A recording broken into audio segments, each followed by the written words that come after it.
I'll just tell you the basis for the trip first.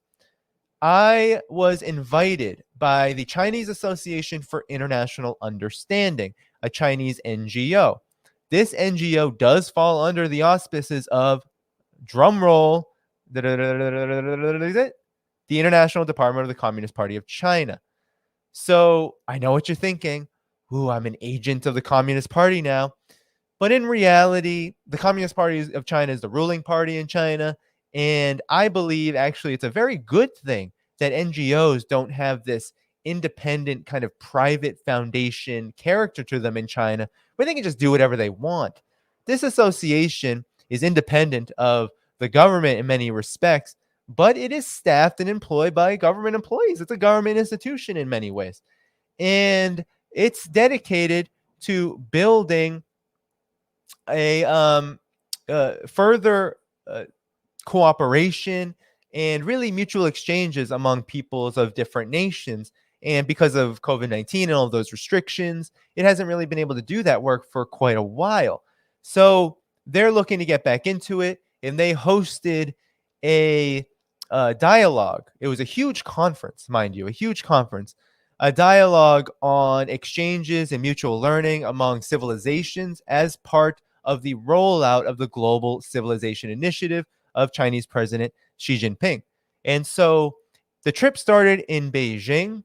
I was there for about 3.5 days, I believe it was. 2 of those days, unfortunately, were busy days at the dialogue, which included the opening ceremony, which had leaders from mainly Asia, Africa, Latin America, talk about their impressions of the Global Civilization Initiative, what it meant to come together, to talk about diversity of civilizations, respecting the right of different civilizations and nations to self-determination, and essentially talking about more so the political and diplomatic realm, less so the economic realm, although there was a lot of attention on how everyone is going to modernize while respecting their specificity and their specific cultural contexts.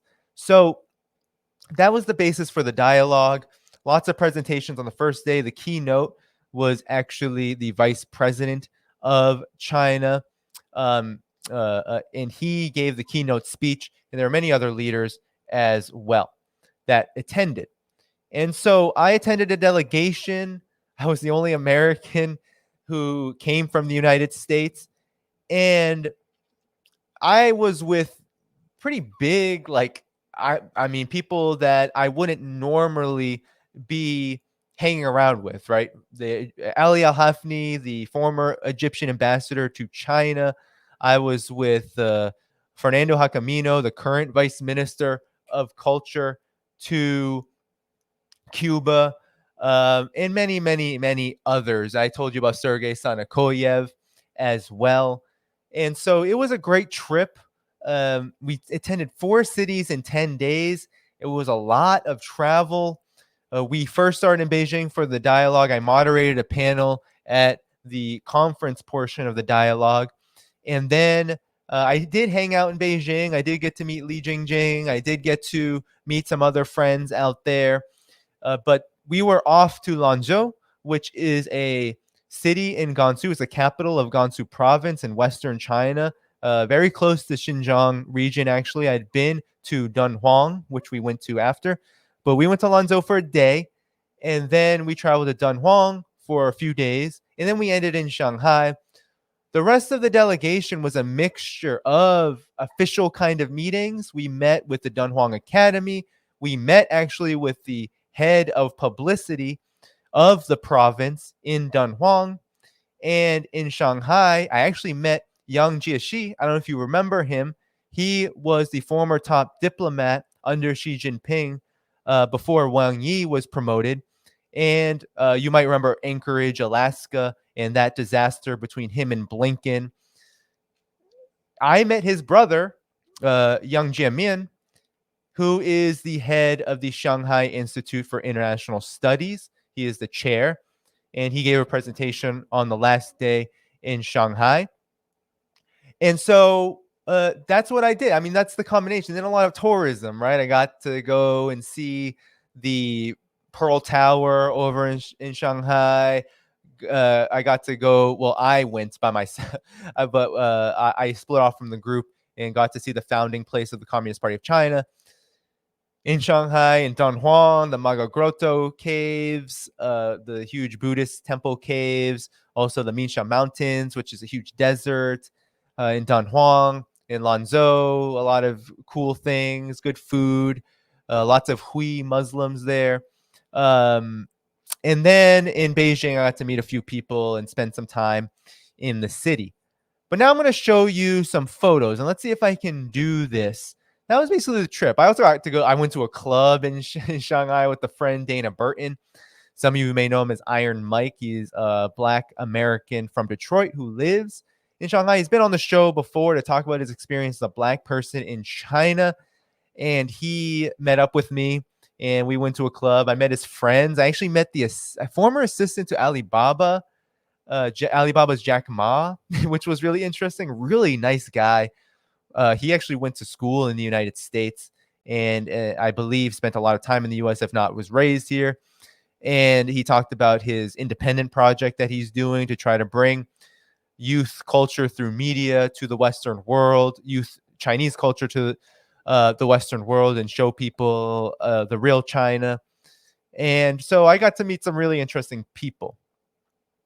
Nonetheless, I'm going to show you some photos, okay?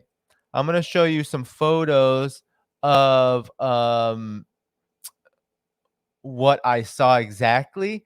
And I'm going to explain to you a few beautiful moments that I experienced in China. And mind you, there's a lot of fireworks going off right now, and my dog is struggling so hard, and I feel really bad for him. So if you see me looking a bit, that's what's happening. It's really unfortunate, actually really annoying. So anyway, this is the fun part of the thing. So let me see if I can get these up. I think I'm going to share my Google Drive here with the folder. I'm just going to go through them. They may not be in the correct order. I didn't have much time to organize them, but hopefully they just pop up when I look at them. Okay. So let's see. And then I'll tell you a few stories of my trip if I can toggle my memory. So let's see. This is the first one. Yes. So here you have, can you see that? Yes, it comes up. All right. So there you have me with a few friends. Okay. We have Ellie here, a very interesting person who follows my work, supports my work. She's in the shipping business. She's lived so many different places: Russia, Taiwan, Beijing. She's lived everywhere. She has family in many different places. Very interesting person, and also very smart, intelligent, and really good conversation. Um, Here you have, of course, Li Jingjing. You see her. We all got hot pot together. And then you have here another gentleman, Nick, who also follows my work. A really good person, and really great to meet people who support me. So, hey, if I end up traveling, you support my work, you contact me. I love meeting up and having conversation. And we had a great time having hot pot. We tried to go to this really big hot pot spot, and we were going to be waiting for 2 hours. So we went to a smaller one, and we had some fun there. So did that in Beijing. And here's me in Li Jingjing again. This is at the dialogue. She did some media coverage of the dialogue, and I was there in this 95-degree heat in a suit. I was not very happy to be sitting at the opening ceremony in 95-degree heat in a suit, but nonetheless, there I am with her. Really great to meet her for the first time in person in China. Really fun. Didn't have enough time. We'll probably have to do more of that when I am back there, but really great to meet her. She does great work. So you might all be familiar with the Forbidden City. So this is my second time there. I went the first time I was in China in 2019. And the Forbidden City is this like imperial city. The empires, the various imperial era ancient Chinese dynasties, they basically use the Forbidden City as kind of like their private, it's feudalism. It's like their private city almost. It's like their city. And they had their concubines in there, and they did their thing. But the most, I think, interesting part of the Forbidden City, And mind you, this wasn't my favorite part of the trip, but I wanted to show you this because this is a cauldron used by especially the Qing dynasty, the last dynasty of China. Um, they use this to put out fires. And now you might remember that the century of humiliation occurred during the beginning with the Opium Wars. So you might be able to see. Let me see if I can zoom in. Now you might be able to see if I zoom in there. You see how it's scratched up? See these scratches? You might notice that and say, "Oh yeah, this is just an old tool, right? An old tool." So it's scratched up, it's wear and tear. Well, the story behind this is actually the British, the French, I think the Spanish as well. During the Opium Wars, what they did is they vandalized the Forbidden City. A lot of the Forbidden City had to be restored. But this cauldron used to put out fires was scratched up by the British, by the French, by the Spanish, and the other so-called European powers that vandalized the city when they were looting and plundering and putting China into a century of humiliation. So I just wanted to share that story to remind you that China has a history.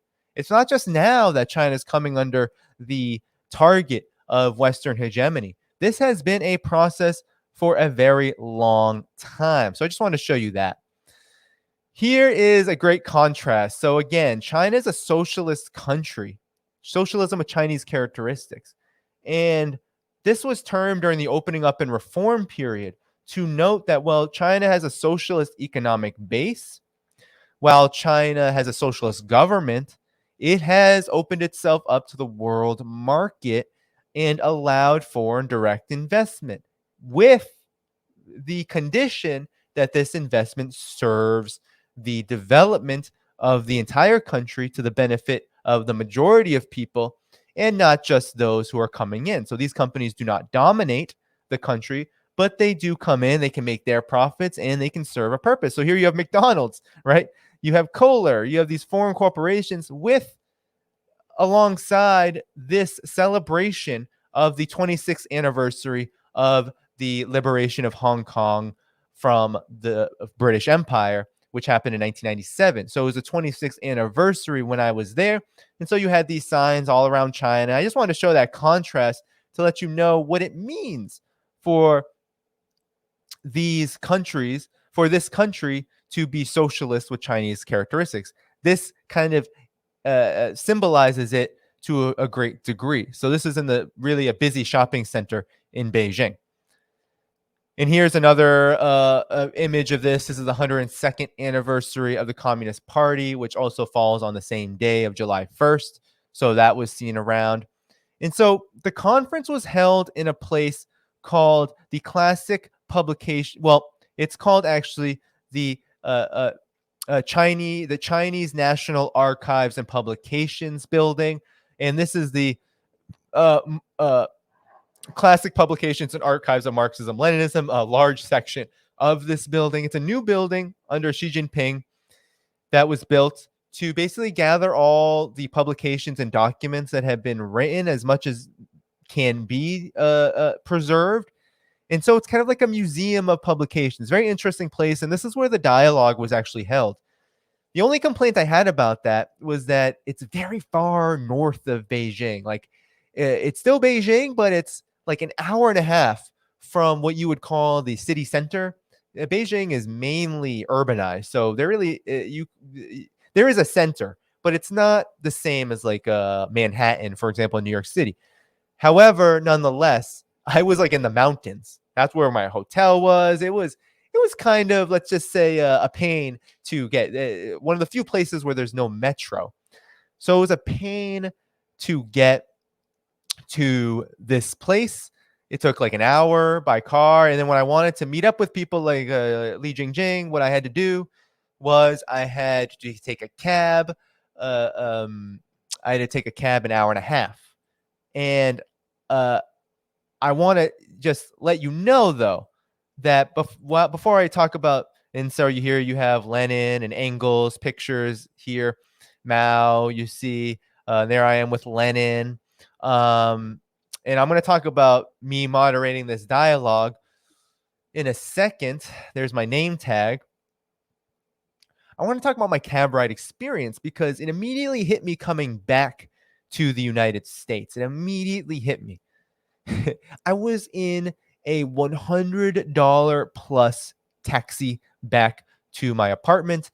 If you know anything about traveling from the airport in New York, you have to know that it is a terrible experience. It is very far away. You're either on the train for 2.5 hours. If you have any luggage at all, it's not feasible if you're traveling by yourself.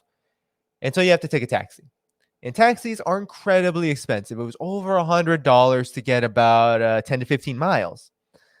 Now, when I was in Beijing, I traveled 40, sometimes 50 kilometers, an hour and a half, depending on the traffic. It could be more, but I was traveling like later at night, so there was no traffic. Do you know how much I paid for those cab rides? Mind you, all the Chinese and Li Jingjing and others were saying, oh, that's really expensive. It's really expensive to do that. I'm sorry that you have to do that. They shouldn't have put you so far. But do you know how much I paid? I paid about 100 RMB for an hour and a half taxi ride, about 40, 50 kilometers. That's about, I'm not an expert on kilometers to miles, but let's just say somewhere between 25 to 35 miles. So really, I was traveling nearly triple the distance, and I paid 100 RMB. Do you know? Divide that by 7, and it's nearly 15 to 17 US dollars, less than 20 US dollars. Less than 20 US dollars to get across the city of Beijing, which is huge. I told you, 50 kilometers. And I paid a small fraction of the amount for a taxi, a nicer taxi, mind you, a nicer one. So it hits me right. I'm so like the plane ride destroyed me. I'm like delirious, and then I get the taxi and it just immediately hits me. I'm back in the United States. So here is the picture of the dialogue, okay? So this is the third dialogue in exchange in mutual learning among civilizations, and it was also called the First World Conference of Sinologists. That's where a bunch of academics, experts, and the former politicians, everyone participated in more intimate dialogues. And that's where I hosted one panel. And that was an experience because you know me, I'm professional, but I haven't had that kind of high level experience. So to moderate with like, high level academics, people from Belt and Road Research Institutes, former leaders, and all these kind of stakeholders, many of them from the global south. It was a very interesting experience, former diplomats, etc. To moderate that kind of dialogue was a challenge. I wanted to video it, but it wasn't appropriate.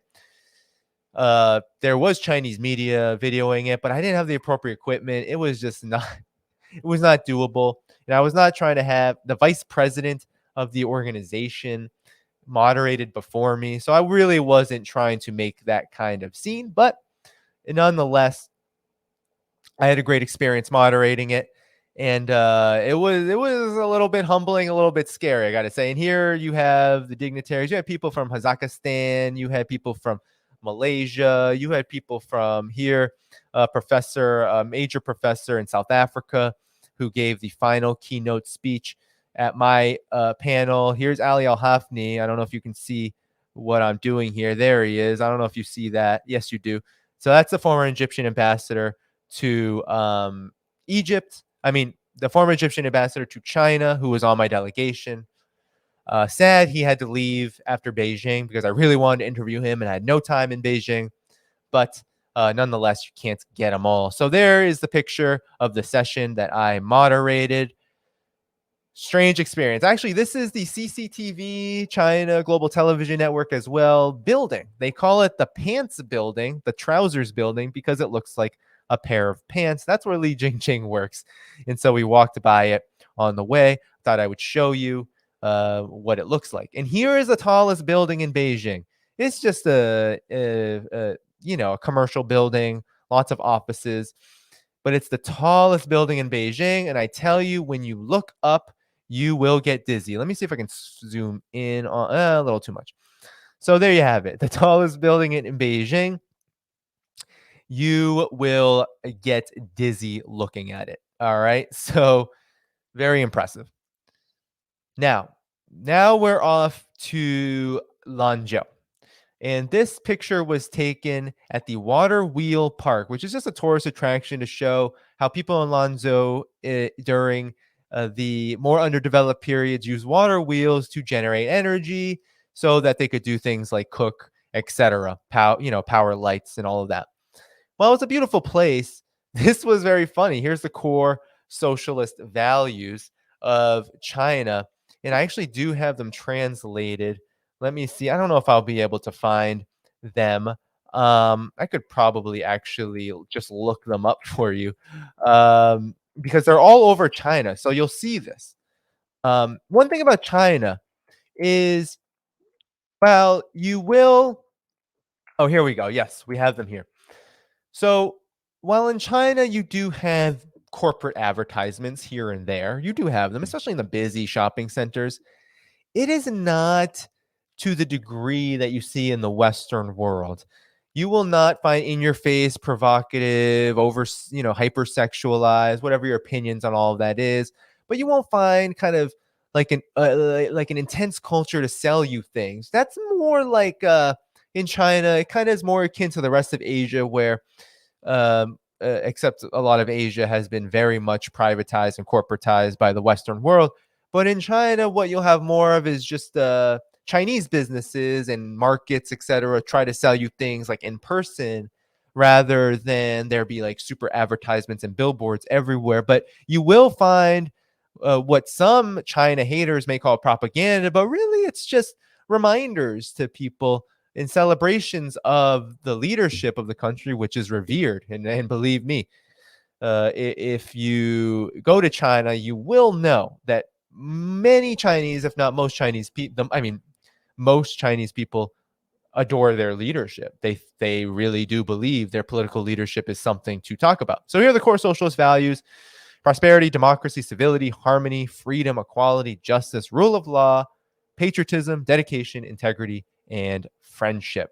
So that's the core socialist values. You find them everywhere. You find them in the most pretty places, and you find these banners all over the place. Okay. So I wanted to show you that.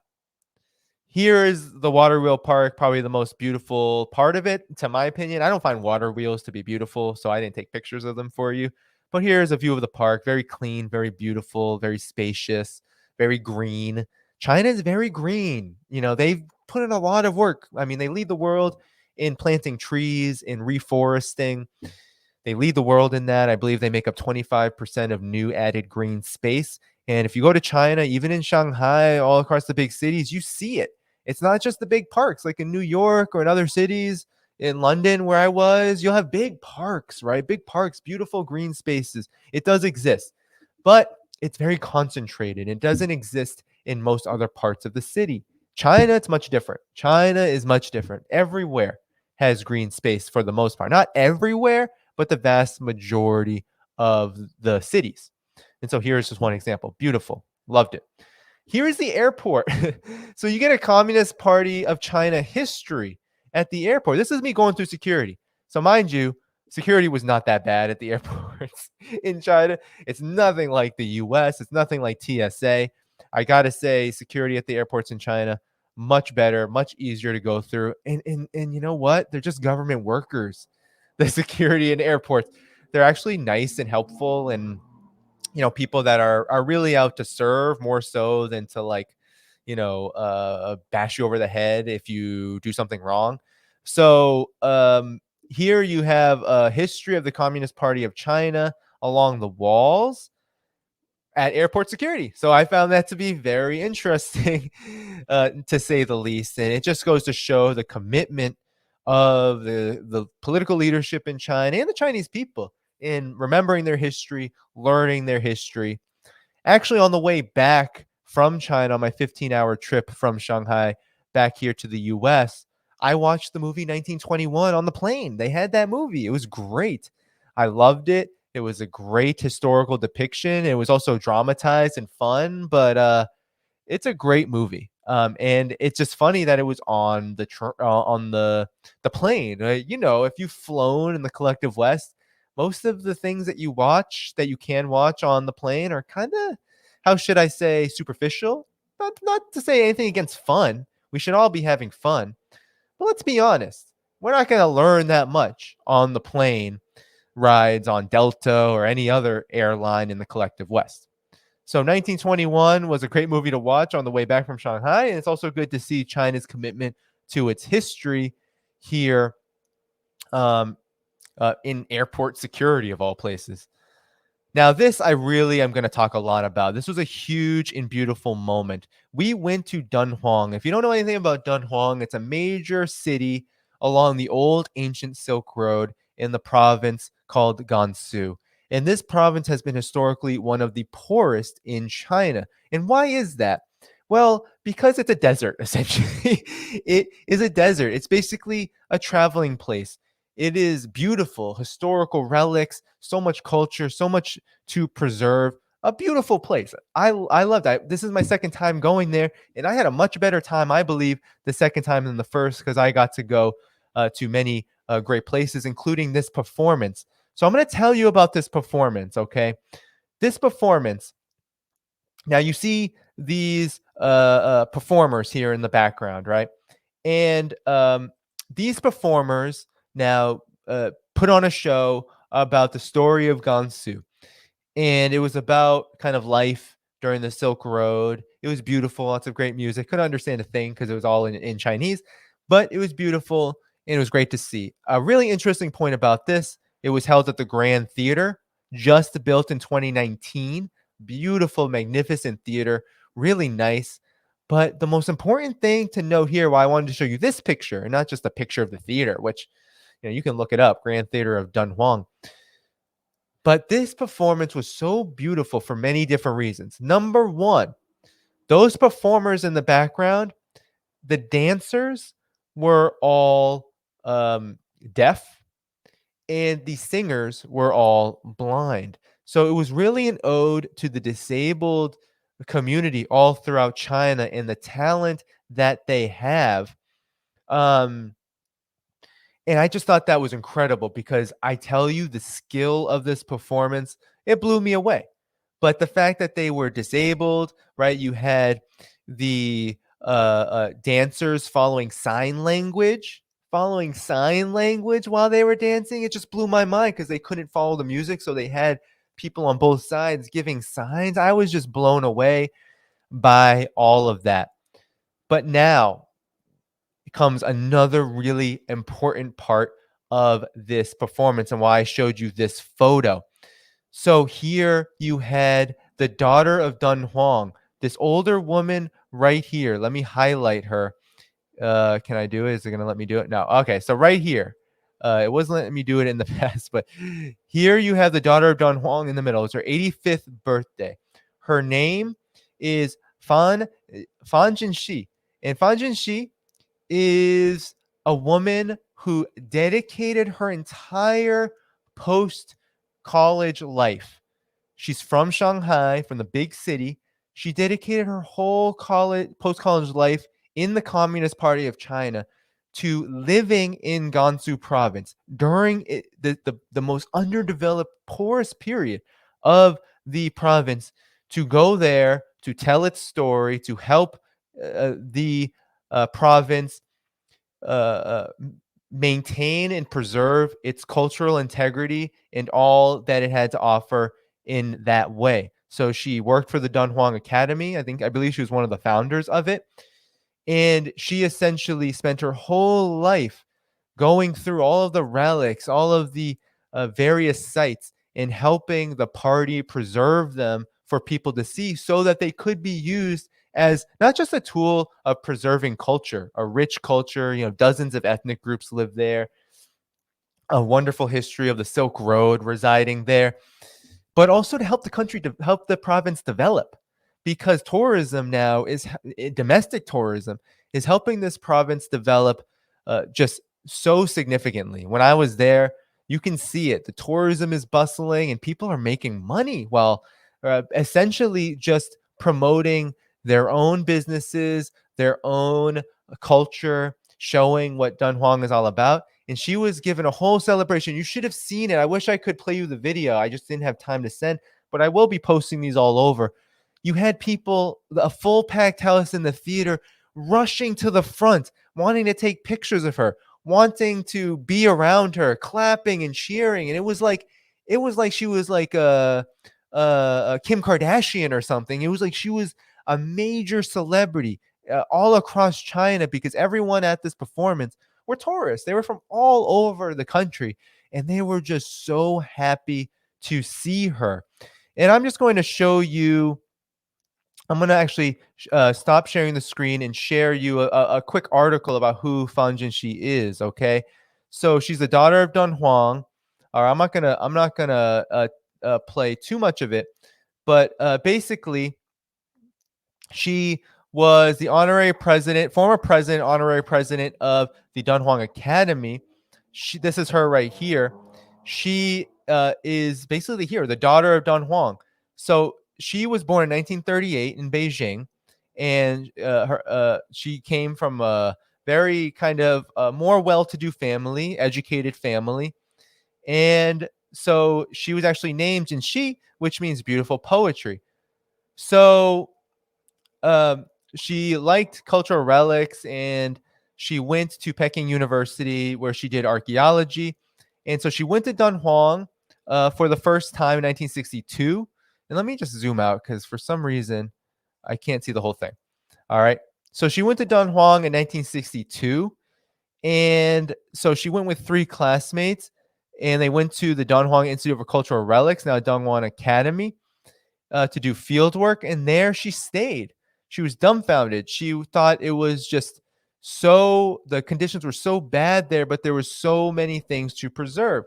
And so it was a crucial year for that city, Dunhuang. The premier at the time, Zhou Enlai, instructed the facilitation of huge amounts of money to start cliff reinforcement projects in the southern area of the Maga Grottos, which are the big Buddhist caves there. And there were no professional archaeologists in the institute at the time. They requested Peking University for professionals to guide the excavation, and Fan became one of the 2 students assigned there. So this environment is not easy to live in. Her parents worried about her. It's the desert. There's the heat. There's also the cold. When I was there in 2019, it gets so cold. I'm talking in the negative. Her father told her, since it was her own choice, she should give it her best. So her father basically encouraged her to go. And so she's considered tireless and selfless because she basically sacrificed what could have been probably more lucrative careers in the city in order to go and help Dunhuang shine, to preserve, to be there. And then she was appointed deputy director. She dedicated her life to the protection of these cultural relics. And thanks to Fan and her colleagues, Dunhuang has become increasingly visible and accessible to the world. Um, the Maga Grottos have become, you have 1 million people each year visit these caves now. Huge boost to tourism. So that's who she is. That's who they celebrate over there. She devoted her time to the people, essentially, to that province, to that city. And it was a beautiful thing to see someone like that celebrated. You just don't get that here in the U.S. You don't have people who served celebrated in the same way. Yeah, you have Martin Luther King Day. Yeah, you have some pandering, but you do not have that kind of how should I say, adoration of ordinary people. People that just did extraordinary things for others, but who are in a sense uh, ordinary. They're not celebrities, or they're not made into celebrities in the same way. So it was just beautiful to see, and that was just a really great moment. Not only the performance, but also that celebration. Here's the Dunhuang night market, very hot, but bustling and very nice, very pretty, very clean. Here's the Minsha Mountains. Oops, sorry about that.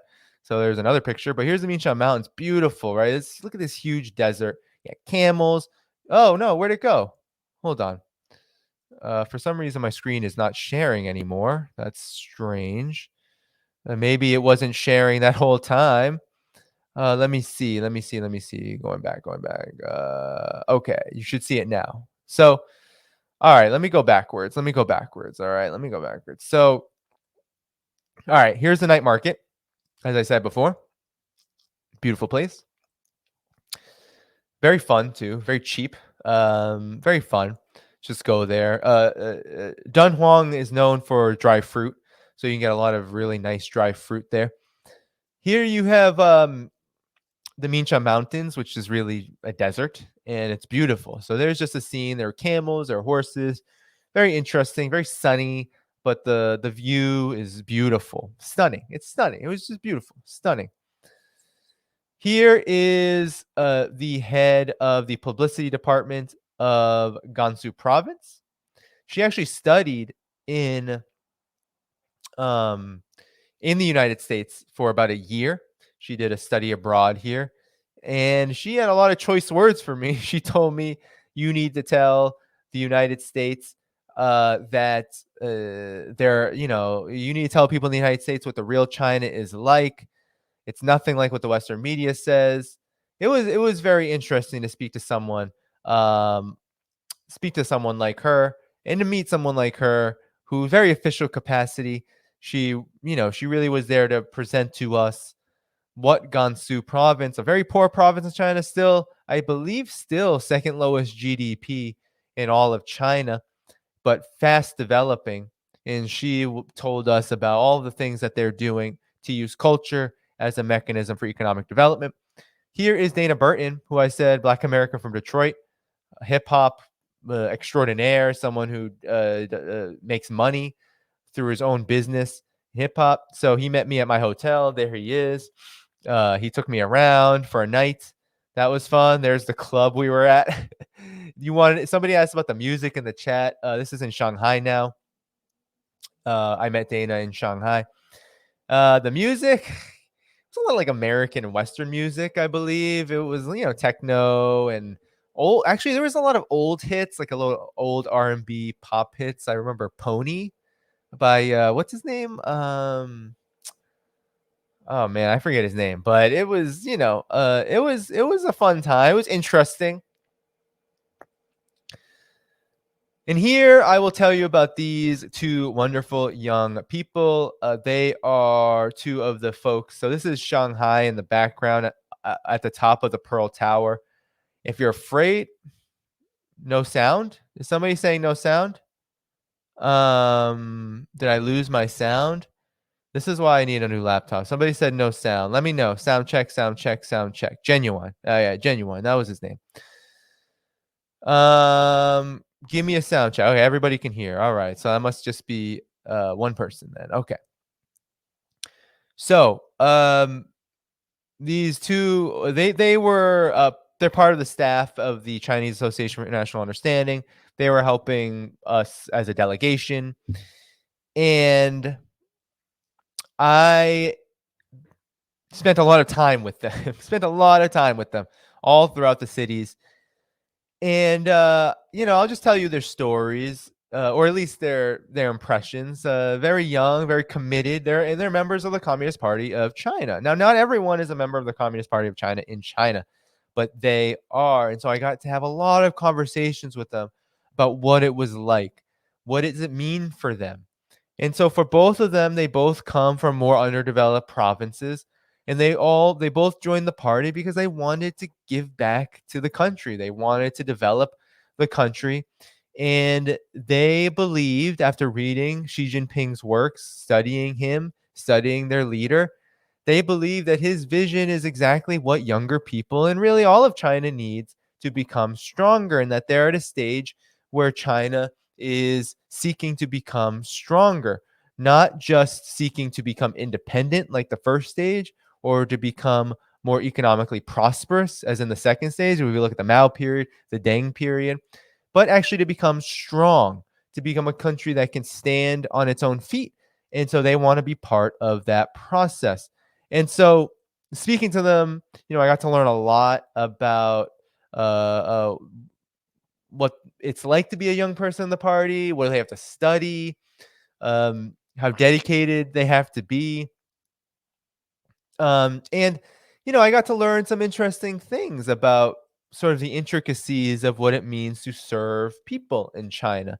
And so, of course, they are dedicating their time now to facilitating international exchanges as one way to bolster the strength of China. Right? People need to see China, and they want to help make that happen. Now, here in the middle, this gentleman, and I'm going to refrain from using names for a lot of these folks because um, on the one hand, their names, I only memorize their Chinese names, and to be honest, they're very difficult to pronounce, and I do not want to butcher them. But also, I also don't want to like identify them in a way here in the media. Just know that I was there with them, and so and that they're good friends now. Plus, I didn't ask permission to cover this for them, and I find that to be important. So I'm just going to keep them anonymous without their consent.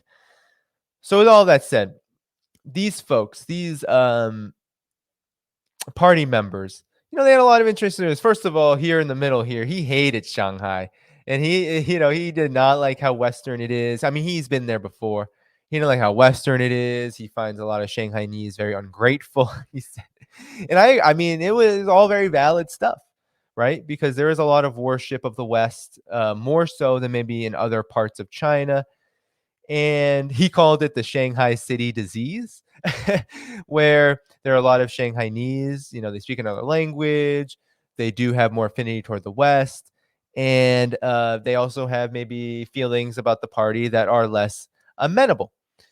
And so I found that to be a funny story based on his experience.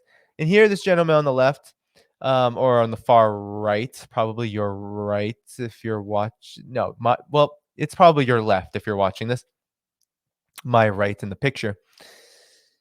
He had a lot of interesting stories about what it means to be a young person in the Communist Party of China. He also told me about some of the contradictions that they're dealing with. For example, housing prices, because he's been very invested in this as a young person who is dating someone. Eventually, he might want to get married. He might want to have a house. And he's like, I can't do that in Beijing where he lives.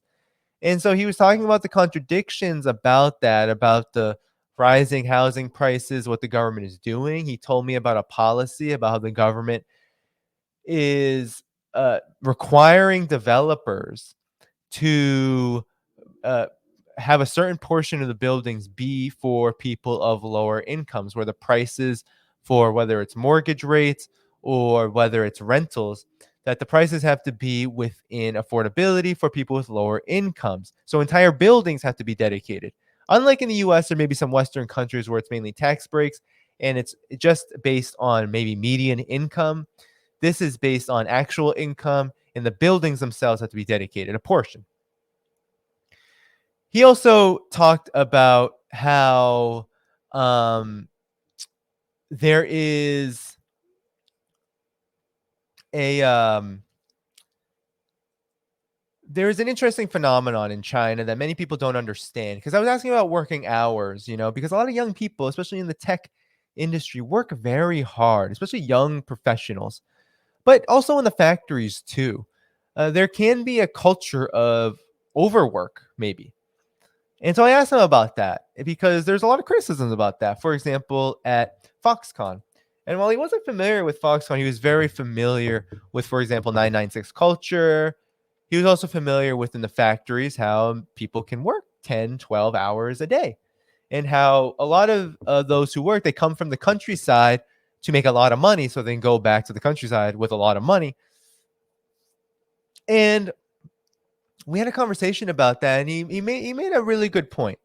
Number one, he said that China and Chinese people, a lot of it is voluntary, that people can live, right? They may not live exactly as rich as they want to. Maybe they won't live the very luxurious city life that you can in places like Beijing and Shanghai, but you can live in China without working, let's say 996, without working 12 hours a day, for example, and you don't have to. Um, right? So you don't have to work the 9 a.m. to 9 p.m. 6 days a week. That's what 996 stands for. A lot of tech companies are encouraging that kind of labor. It's very difficult work. But, you don't necessarily have to. However, there is a culture of high expectations. Parents can put it on. There is a culture of, well, we've gotten here. Now we have to get further. And that does have its excesses. But he said it's not necessarily something you need to do.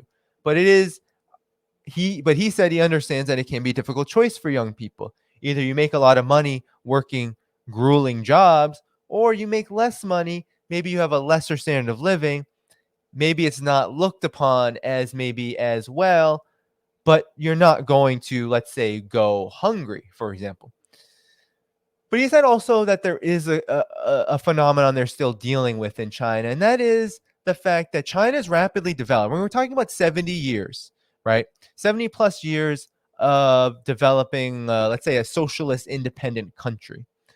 But in that 70 years, only about 30 of those years has China been maybe an industrialized country. And really, only in the last 10 to 20 years has it been a prosperous country. So we're talking about a very new phenomenon. And still, many people who come from the countryside have many different opinions about work and about how hard you work and about how long you should work. There are many who think that they need to work as much as they can, right? They kind of have that countryside mentality of you need to work as much as you can to make as much money so you can survive. There is that strand of thought. There also is among some people, and this is where actually he was saying a lot of people can fall through the cracks, is that they don't want to work, or they don't want to work as hard as maybe they need to, or maybe, just maybe, they don't want to work at all. And that the rapid development of China has kind of gone beyond what they feel is their capabilities, whether it's educationally, whether it is just in terms of the kind of labor. It's not that they don't have access to it, that they couldn't do it, they can't do it. It's just that they voluntarily say, no, I don't want to do it. This isn't my way. This is my culture. This isn't how I grew up in the countryside, etc. And they end up falling through the cracks. That can be many, many people. And so he said one of the big missions of the Communist Party of China in the period of growing prosperity as they reach this modern socialist country level is to tackle relative poverty. And a lot of that is still going to the countryside and even going around the cities and talking to people that are kind of falling through the cracks because whether it's for mental health reasons, whether it's for choice, right? Not wanting to work certain kinds of jobs. They're going around, they're saying, they're going to try to help people get a job, maybe go home to the countryside. That's one thing a lot of people don't understand about China as well. Yes, not everyone lives rich and not everyone has the same standard of living.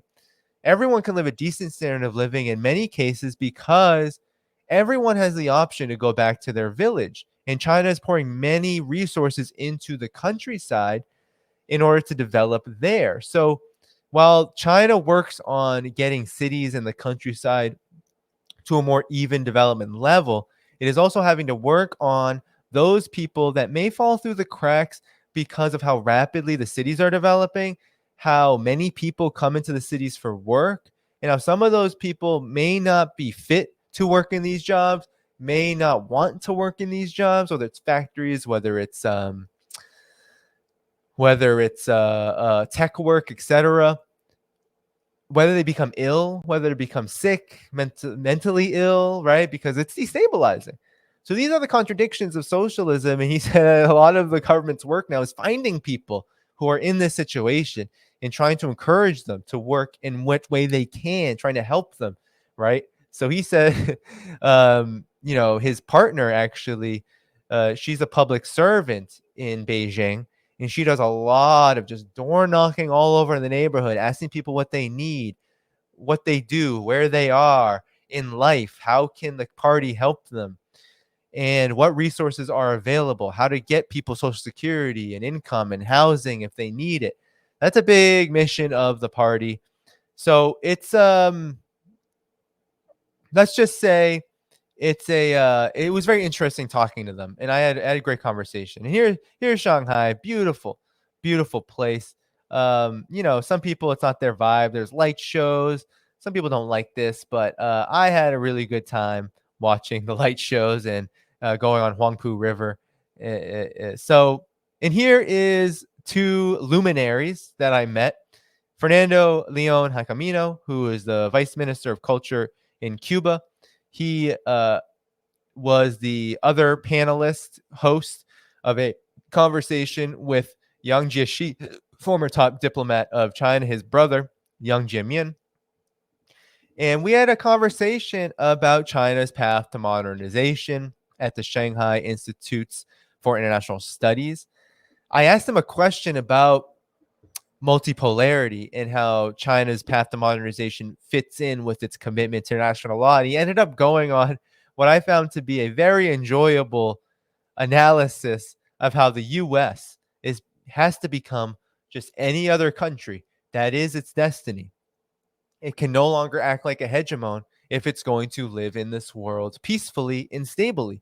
And he said that until that decision is made, that it's going to have a lot of difficulties, and it's difficulties that China is going to have to navigate as it moves along this path. And that's why multipolarity, one of the reasons why multipolarity is so important to China. So really interesting conversation. And I love Fernando Jacamino, even though he couldn't speak much English and I don't speak much Spanish.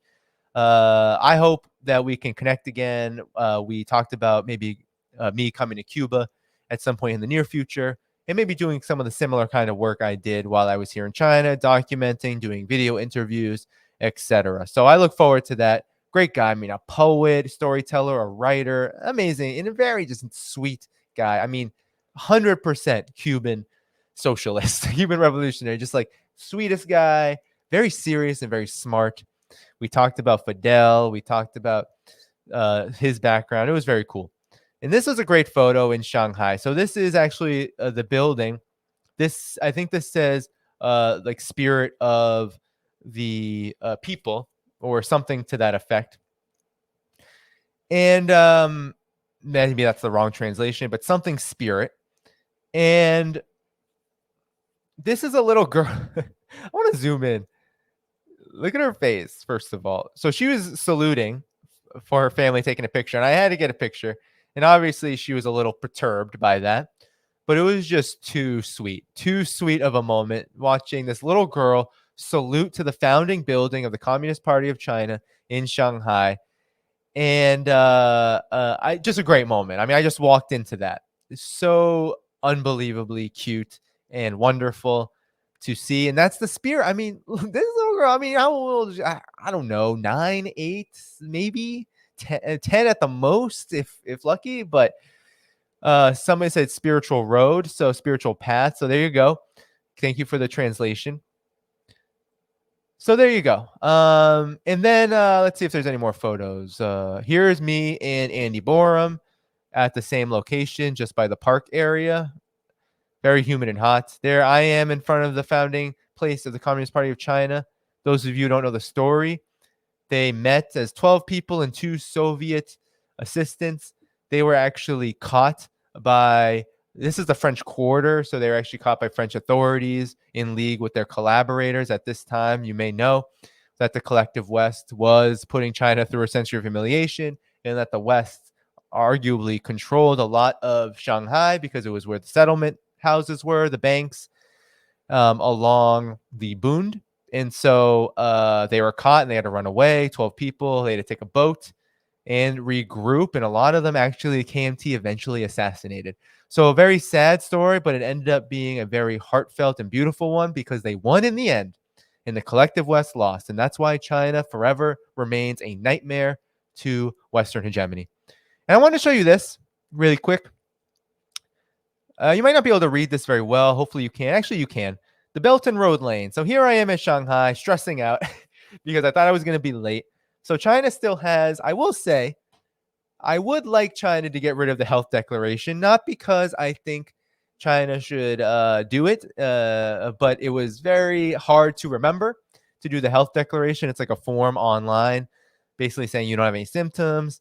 But either get rid of it or make it a little bit easier for me or for tourists like myself. Look, it's not really a huge criticism, mind you. It was just frustrating because I kept, and it partly my fault, kept forgetting to fill it out.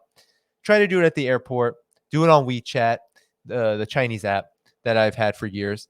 And it's so buggy. You have to move the puzzle piece to show you're not a bot into the puzzle area. It never worked.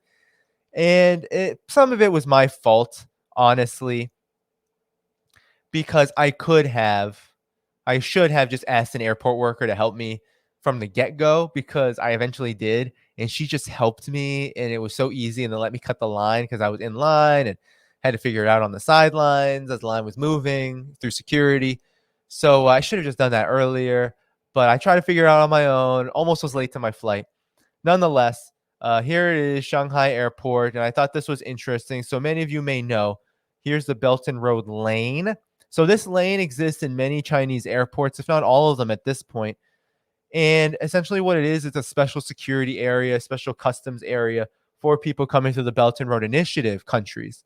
And they get special priority. I got to say, that line was moving real fast.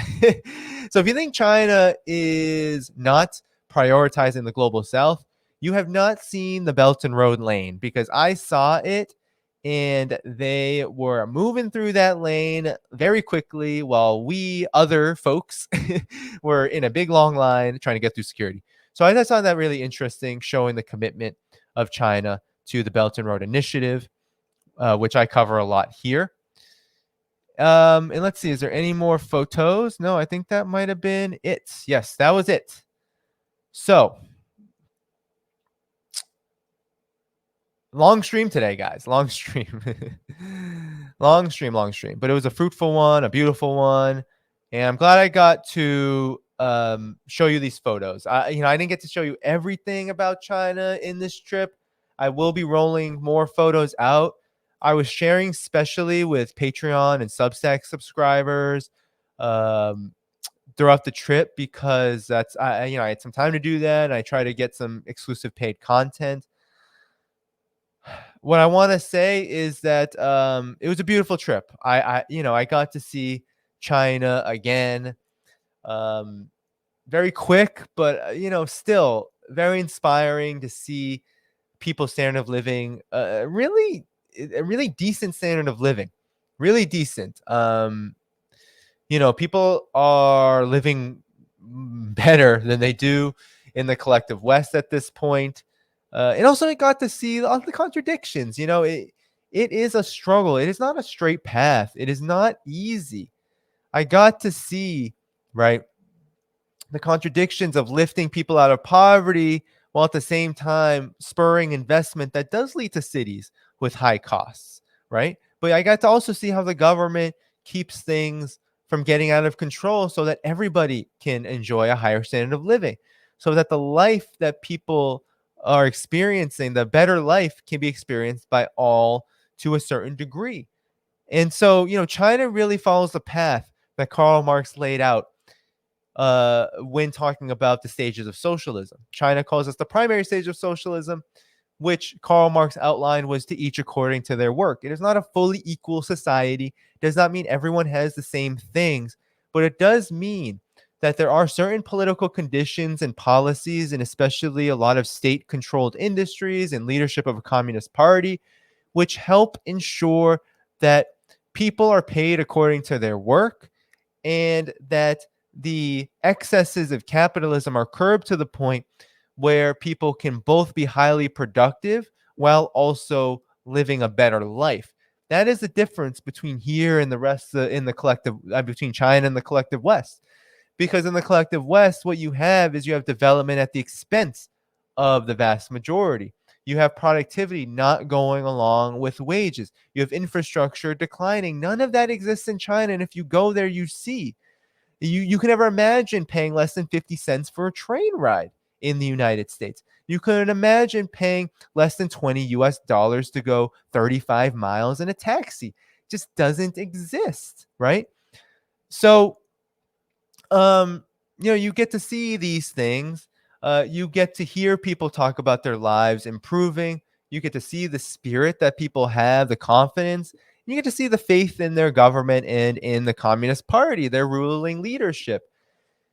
They consider that democracy, to be able to trust their leadership to do the right thing. and to be able to get involved at whatever level that they want, if at all. And there are many mechanisms for being involved, not least becoming a member of the party, but you don't even have to. You can participate in local politics, the ground level, village level.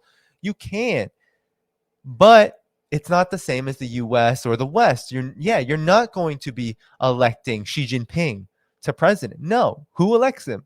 It is the biggest national body of the country, along with the Central Committee, the Politburo of the Communist Party of China. That's who elects him, both as general secretary of the party and then as president. Um, that's the system you have. You have villages electing deputies for municipalities, electing deputies for provinces, electing deputies for the National Assembly or National People's Congress, and electing the higher body officials like the president, Xi Jinping. That's what you have there. And you also, I mean, the commitment to renewable energy I didn't even get to show. I went to a solar farm in Dhaiphong that provides basically um, the entire city and the entire province and Xinjiang as well with its renewable energy capacity. And it was very interesting to see that level of investment, to see the electric vehicles, to see the high-speed rail. I only took one on the way to the airport, but you see it. Everyone talks about it. They talk about how it's preferable to flying. They talk about the impact on the environment. They talk about how it's just better for commerce. And then the commitment to foreign policy at this conference, which was very interesting. The commitment to self-determination, the commitment to sovereignty. It was a beautiful trip, and I'm very glad I went. Again, though, too short. But I do plan on going back. I do have people I did not get to meet, friends of this show like Alex over at Reportify Media. Next time I'm there, we're meeting. And there are many others as well that I can't even think of right now. So what's beautiful about this trip is that, one, I got to meet Communist Party members. I didn't get to do that in my first trip. I got to travel around with high-level officials, people who are there to conduct high-level business with China, political, economic, or otherwise. And I also got to see China much more closely in this trip because I wasn't just a tourist. I was there as a delegate. I was supposed to see the bustling business tourism of Gansu province. I was supposed to see what Shanghai is doing to try to level inequalities. I was meeting with officials. I was meeting with people who have a huge impact on the political and economic life of the country. And so it inspired me to do more of that because, as I was walking around Lanzhou, for example, it was like, wow, there's so much to learn, not just about China, but about its global role. And that's what the conference really taught me, is that there's so many elements. You're talking about civilizations, culture, you're talking about politics and economics and military, foreign policy, the Global Security Initiative, the Global Development Initiative that China has, all this economic, military, politics, culture. This is China's rise to global leadership. First, and I got to see it firsthand, just how influential it is. 400 people, 90+% of those, 99% of those were from the global South. I got to see it firsthand, what it means for these countries to be in the Belt and Road Initiative. Hear it from their mouths. Hear it from people. These aren't politicians. Many of them are just people who study it, people who live it, right? Presentations from people, for example, in Thailand, talking about what it's meant for the Belt and Road Initiative in their country to help them build key infrastructure, including a high-speed rail project that I know Brian Berletic has talked about on my program. So it's not perfect. And so it's so funny that people try to profess that that's what I claim. No. This isn't about perfection. This isn't about purity. This is about progress. This is about what it means for a new epicenter to be developing on the world stage, a new epicenter for development on all levels on the world stage. What does it mean? What prospects does it bring? Is there positives we can take out of it? And indeed, there are so many. And believe it when I say that the Chinese people are well equipped to resolve their own problems. And that's one lesson you get pretty hard and fast while you're there. So I'm going to go back again at some point, hopefully soon.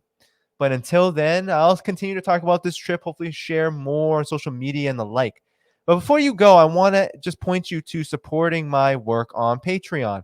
Before you go, patreon.com/DannyHaiFong. That's the best place to help support things like this, these initiatives. It helps support also this tech drive that I'm about to do. I'm going to get a new laptop. I think part of the lag here is because of the computer that I have. So I'm getting a new one. So all that requires funds, helping support the people that support me, as well as supporting myself in this work. So please do subscribe on Patreon. Substack is also a good option. One-time options in the video description. And of course, become a YouTube member.